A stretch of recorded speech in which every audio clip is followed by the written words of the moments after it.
Oh, ito talagang 1-2 punch yung nangyayari ngayon of course narinig natin kanina si bagong Yusek Claire Castro, merong maiinit na salita laban kay dating Pangulong Duterte. Ngayon naman, si General Torre nababalita na willing tumestigo sa impeachment trial ni VP Sara. Okay? So handa daw umano si PNP CIDG Director Major General Nicolas Torre na tumestigo sa impeachment trial at magsalita kung ano yung alam niya tungkol doon sa possible threat na ginawa ni VP Sara dito kay Pangulong Bongbong Marcos. Kasi iniisip ng iba, nagbibiro na naman si Sara, although sinabi niyang no joke, di ba? Pero merong impormasyon di umano itong sila General Torre na kung sino man yung kinausap ni VP Sara para doon sa threat niya. Kasi 'di ba, it's one thing na sasabihin mo lang, pero kung may kinausap ka talaga at sila yung gagawa nun at sila yung may kakayahan o sila yung magki-carry out nung misyon na igurgur yung Pangulo, si First Lady at si Speaker. Di ba? Ibang usapan nyo. Tandaan nyo po, ang hawak na ahensya nitong si Torre, CIDG. Okay? Mabibigat yan, matitinik yan. CIDG ang talaga nag-iimbestiga.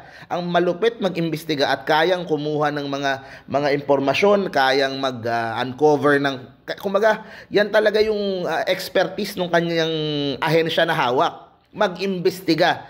Malaman ano ba yung katotohanan, sino ba yung kausap, sino ba yung posibleng mag-carry out nung paggurgur. So, napaka-vital nung information na yon. At maaring yun ang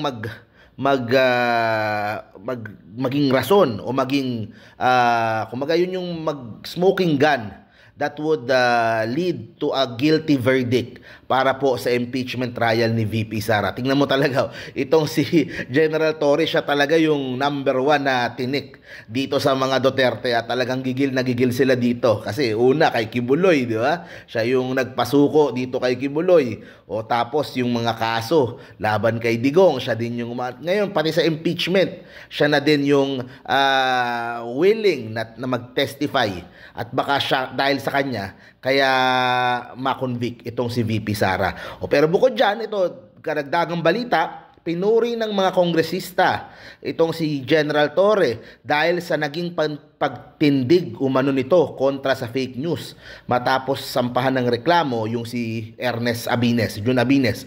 So basahin natin yung balita kasi binalita natin yung kahapon, 'di ba? Talagang sinearch warrant yung mga kagamitan nitong si Abines at talagang tutuluyan talaga, kakasuhan talaga. Pinuri ng mga kongresista itong si Torre sa pagtindig nito sa fake news matapos sampahan ng reklamo si Jun Abines. Sinabi ito ni Congressman Ace Barbers, Congressman Benny Abante, Congressman Zia Adjong, Congressman Paulo Ortega, Congressman Jay Kong Hoon sa isang joint statement nitong linggo. In today's digital age, truth matters more than ever. We commend the CIDG chief for his commitment to upholding facts and holding accountable those who deliberately mislead the public. Ayun.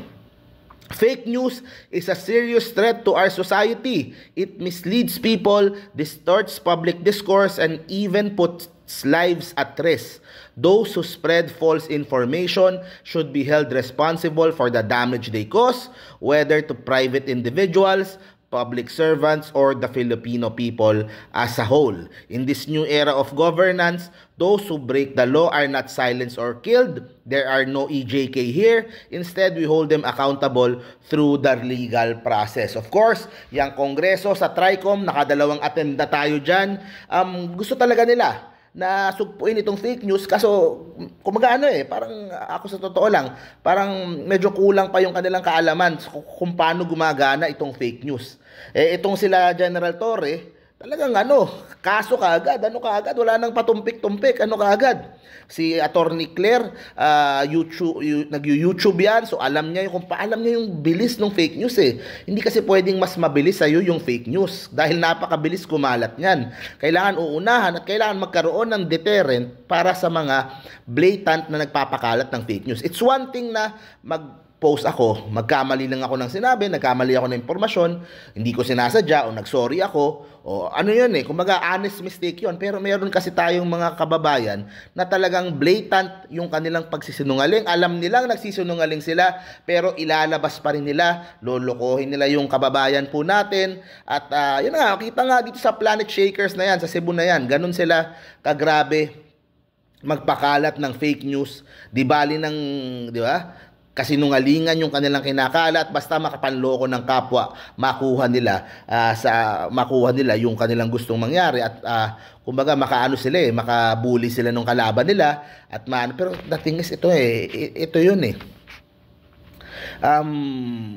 alam nyo, ang hirap kalaban ng administrasyon. Okay? Ang lakas masyado niyan, lahat ng resources ng gobyerno nasa kanila.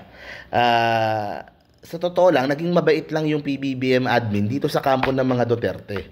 Naging mabait lang. Pero I think sumosobra na inaabuso na yung kabaitan Pero kapag ginamitan ka talaga ng buong resources ng gobyerno, ang hirap gumalaw. Ang hirap talaga, mawawala talaga yung yabang mo, sa totoo lang.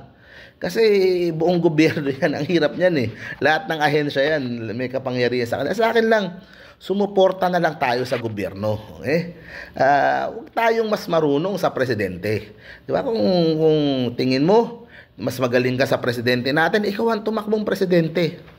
Diba? Mas magaling ka sa mga senador, congressman, ikaw tumakbong congressman. Ikaw tumakbong senador, kaya nga ako tumatakbo. Para hindi tayo masabihan na ikaw na lang nga Mark tumakbo, ang dami mong alam. O yan, tumatakbo tayo. Diba? Kahit wala tayong budget, tatakbo tayo. Pero ang punto nga dito, diba, suportahan natin yung gobyerno. Kaya hindi umaasenso yung bansa dahil sa mga destabilization na ganyan. We said that during nung panahon ni Duterte, yung mga nag-oust Duterte noon, ayaw natin yun. We are saying the same thing now. Dahil kayo ang nagpapagulo sa bansa, dahil sa hunger nyo for power, dahil gusto nyo kayo yung namumuno sa Malacanang, lahat sisirain nyo, lahat ng kasinungalingan ilalabas nyo para masiraan yung nakaupo. Kaya hindi tayo umaasenso dahil din sa inyo. Kaya sumuporta na lang tayo sa gobyerno. Kung ayaw mo sa gobyerno, tumakbo ka na lang sa presidente. Di ba? Yun na lang yun. Ang daming alam minsan ng ibang kababayan natin Di ba? Suportahan na lang natin yung gobyerno. Di ba? Walang masama yung mag-criticize tayo. Kung meron tayong hindi gusto, sabihin natin. Pero yung i-destabilize mo, maglalabas ka ng fake news, talagang todo sisiraan mo yung gobyerno, ibang usapan na yun. So thank you very much po. See you po sa next video po natin guys. Bye-bye.